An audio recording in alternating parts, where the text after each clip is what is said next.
도대체 언제 떨어져요? 네 얘기하는 동안 계속 올랐다. 그런데 저희 처음에 얘기할 때도 이미 떨어지고 있는 시기에 이야기했고 12, 16 이후에도 하락하는 모습을 보였었고 언론에서 막 띄우기 시작하니까 다시 뜨긴 떴는데 연착륙 안하고 아예 폭락을 시키더라도 무조건 잡겠다는 의지로 법안이 계속 발의되니까 바로 안정화 시작됐죠.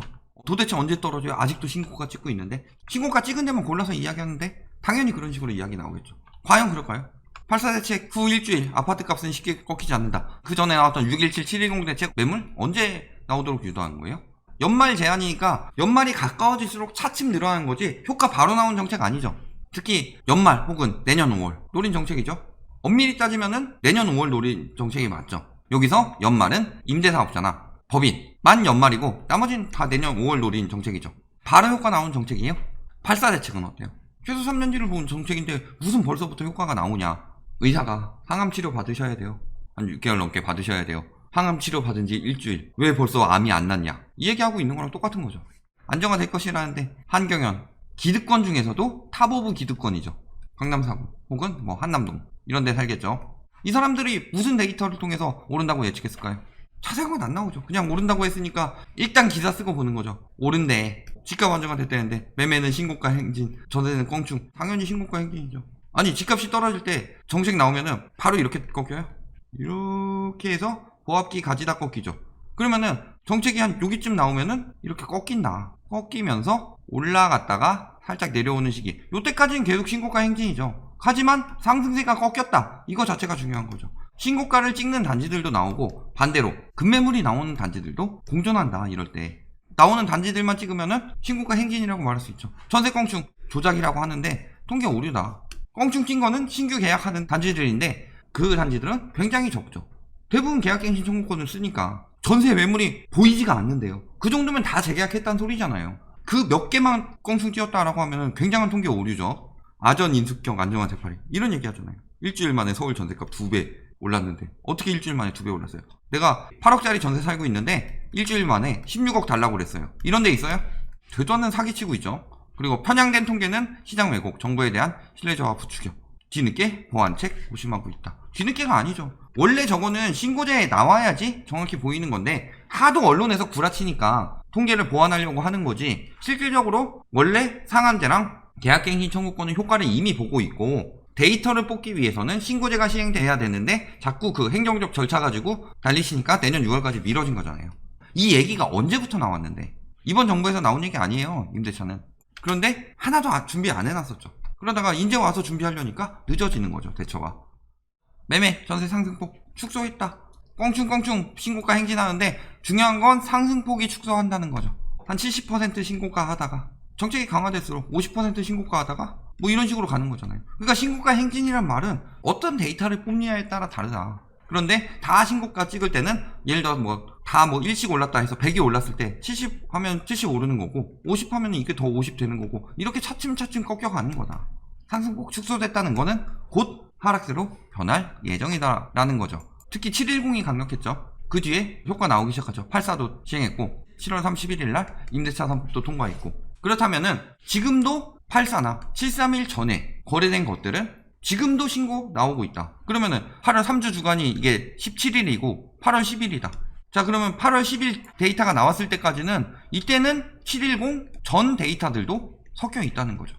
그리고 이때서야 비로소 710 이후 데이터들만 나오게 되는 거죠. 그랬을 때 서울 상승세 더 꺾였죠. 전세 같은 경우 요거는 임대차니까 731 이전 거 다 나옴에도 불구하고 먼저 거래된 것들만 있느냐 아니면은 그 이후에 거래된 것들의 신고가 비중이 높느냐에 따라서 조금씩 변해가는 거잖아요. 그러니까 상승세가 꺾였다가 하락세로 가는 거죠. 매매 가격 신고가 행진이라고 하는데 전국 수도권 지방보다 한참 떨어지죠. 전세 가격 지수도 떨어진다. 그리고 엄청나게 폭등하는 것처럼 하지만 다른 지역에 비해서 생각보다 서울은 그렇게 폭등하지도 않고 있었다. 매매 가격권도 동남권 특히 강남 4구 항상 시장은 강남 보통은 3구죠. 원래는 여기서 서울로 퍼져가서 지방으로 번져나가게 된다.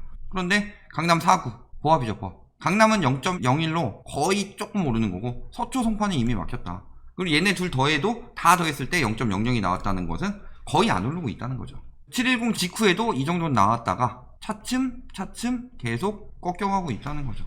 913 때도 강남 먼저 꺾이고 서울이 그 다음에 꺾였죠. 그리고 12, 16대도 어때요?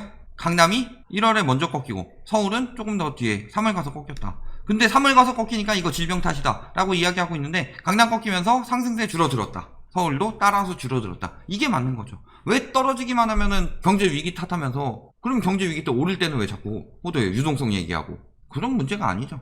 항상 떨어졌다. 그리고 서울 떨어진 다음에 경기권까지 같이 떨어져야 되는데 12, 16 대책 나오니까 막 호도해가지고 경기권 치고 올라갔다. 이때 산 사람들이 가장 위험하죠. 시장은 강남부터 떨어진다고 했지만 그 다음에 수도권으로 번져가지만 실질적으로 폭망하는 것은 수도권부터다.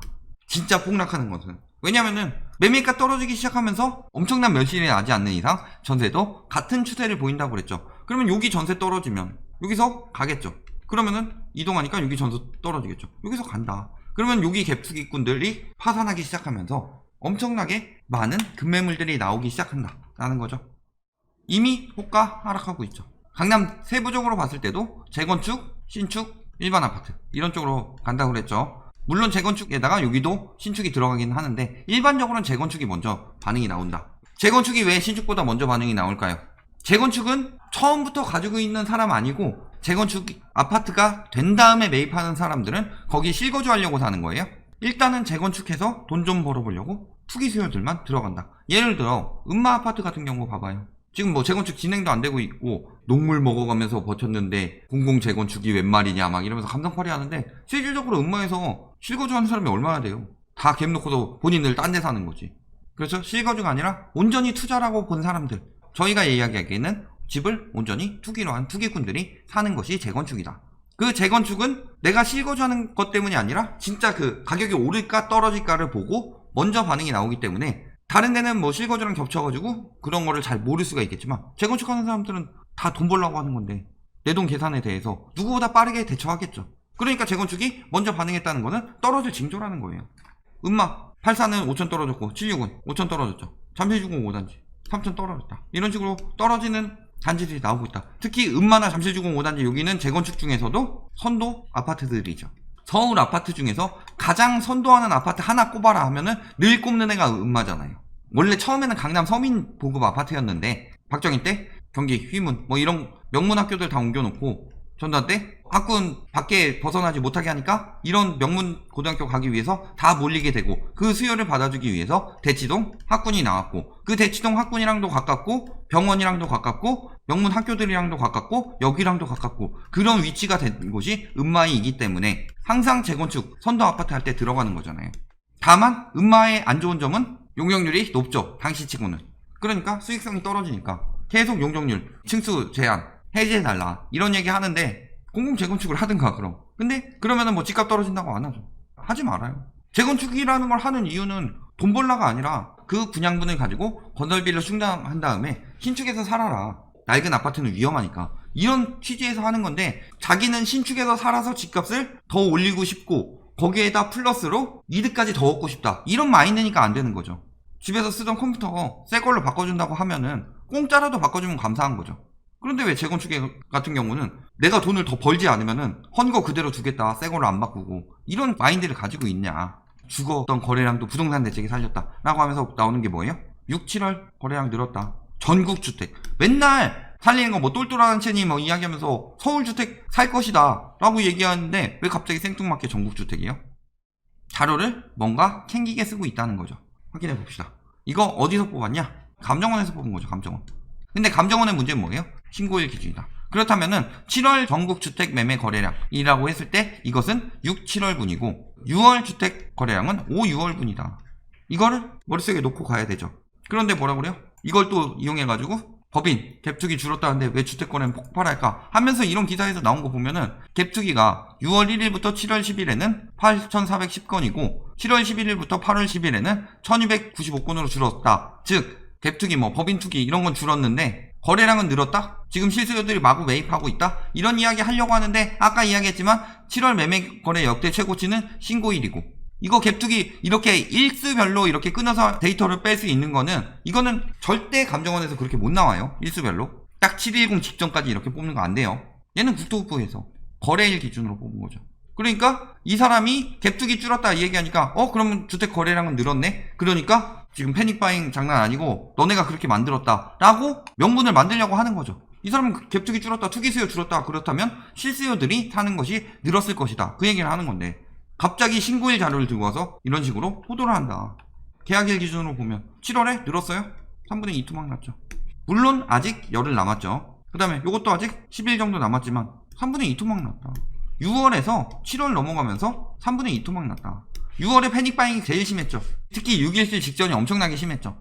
그런데 신고일 데이터를 들고 와서 이야기를 하고 있다. 사람들을 속여 넘기려고 기자들이 저러고 있다. 그래가지고 패닉바잉 조금이라도 더 길게 유도해서 남들이야 죽건 말건 지들 광고료만 잘 뽑아먹으면 되겠다. 이런 거죠. 저런 기레기들, 특히 경제지들은 싹 다 걸러야 되죠. 어디부터 작살나게 되겠어요? 이런데 메리트 있어요? 여기보다 메리트 없죠. 메리트는 단지 규제지역이 아니었기 때문에 들어간 거죠. 이런데 나중에 더 바보가 나타나서 더 비싸게 사주길 바라고 샀는데, 그런데 문제는 여기 규제지역 되면서 세제, 대출 이런 경우는 강화됐는데, 대출 강화되니까 수요가 뚝 떨어진다. 세제 혜택 강화되니까 남는 것도 없다. 그렇다면 투기 수요들이 여기 들어갈 메리트가 사라지죠. 더 바보가 안 들어가죠. 그러니까 외곽부터 무너지는데, 특히 여기서 실수요들도 여기가 막 매매가 올리면서 그것 따라서 전세가 올리니까 밀려나서 여기까지 들어갔는데, 이쪽에서 전세가가 떨어지기 시작하면 다시 올라간다. 수요가 회귀하게 된다. 그러면은 가뜩이나 사주는 수요도 없는데 전세에 빠지게 되면 엄청난 보증금 준비해야 되니까, 이런데 외곽부터 이렇게 박살나면서 들어간다고 그랬잖아요. 이런데 인천 위험하다고, 이런데 남양주 의정부, 차라리 그래도 이 동남부는 여기보단 좀 늦어요. 근데 이런 데가 먼저 박살나면서 올라가고, 그 다음에 서울에서는 하락세가 먼저 나타나면서 매매가 누르는 게 있죠. 그러니까 급락은 외곽부터 작살나는 거고 시작은 서울부터 시작된다. 제가 계속 똑같은 이야기 했어요. 작년부터. 그리고 법인 급매물 속출을 한다고 그랬죠. 제가 얼마 전에 비밀 뒷거래 이야기 했었죠. 비밀 뒷거래 하다 안 되니까 뭐 되는 거예요? 아예 대놓고 매도하고 있는 거예요. 쭉쭉 늘어나고 있다. 규제는 계속 강화되고 있죠. 종부세, 양도세, 취득세, 이거 3법이라고 뭐 이야기하고, 소득세, 법인세, 지방세, 특례, 뭐 신고법 이런 거 법적으로도 계속 강화되고 있고, 투기에 계속 강화하고 있죠. 그리고 문제는 지금 정책들이 약하냐? 약하지 않죠. 그런데 문제는 뭐예요? 불법적으로 빠져나간다. 그런 거 잡기 위해서 하는 게 부동산 감독원, 그 다음에 이번에 대출, 실태 조사, 이거 두 개가 불법적으로 빠져나가는 걸 막기 위해서죠. 그런데 이걸 하면은 뭐 시장 논리가 무너진다느니, 그러면은 시장이 있는데 거기에는 경찰을 배치하지 말까요? 시장 논리가 무너지니까. 도둑이 들어가서 물건을 훔쳐가서 그거를 내다 팔아도 불법적이더라도 시장 논리죠. 말도 안 되는 소리 하고 있다. 시장 논리가 아니야. 이거는 진짜 경찰이에요, 경찰. 금융감독원, 금융 쪽에 워낙 불법적인 행태가 많이 일어나니까 금융감독원 만들었듯이, 부동산에서도 워낙 불법적인 행위를 많이 하고 탈세하고 거짓 신고하고 이런 거를 많이 하기 때문에 잡으려고 만드는 거잖아요. 감찰기구를 만드는 건데 그게 왜 시장 논리를 어기냐고 하냐. 지금 있는 정책들이 불법적으로 빠져나간 거 없이 제대로 돌아가게 만드는 기구를 설치해서 제대로 돌아가는 걸 보게 된다면, 정책이 약하지 않았기 때문에 결국은 다주택자 매물이 쏟아져 나오면서 집값이 떨어질 수밖에 없는 상황이다. 과거 생각해보면 어때요? 리먼 브러스 파산하고 올랐다가 유로존 파산하고 오르면서 조금 또 이렇게 중간중간 치고 오른 경우는 있어요. 근데 결국은 떨어졌죠. 지금 어때요? 9.13 이후 떨어졌다 올랐다가 다시 떨어졌다 조금 올랐어요. 어떻게 되는 거예요? 그 다음에 이런 경우, 지금은 그때보다 빠르게 돌아가기 때문에 이 굴곡이 더 빠를 뿐이죠. 결론, 항상 강남 재건축을 중심으로 강남, 서울, 수도권 형식으로 하락세가 일어난다. 근데 얘는 이미 호가 하락 들어갔고, 강남 같은 경우는 이미 보합 들어갔고, 서울 같은 경우도 상승세 꺾였다. 이미 시작되고 있다는 거죠. 두 번째로 하락 시작은 이렇게 되는데 작살나는 것은 외곽부터다. 실거주로도 투기로도 메리트가 떨어지기 때문이죠. 얼마 안 남았다. 이런 상황에서 지금 질병 사태 오늘 300명 넘었죠. 지금 경제 2차 팬데믹 오고 있죠.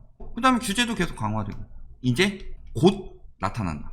9월에서 10월쯤 되면은 진짜 본격적으로 눈에 보이는 하락세가 나타나기 시작할 것이다.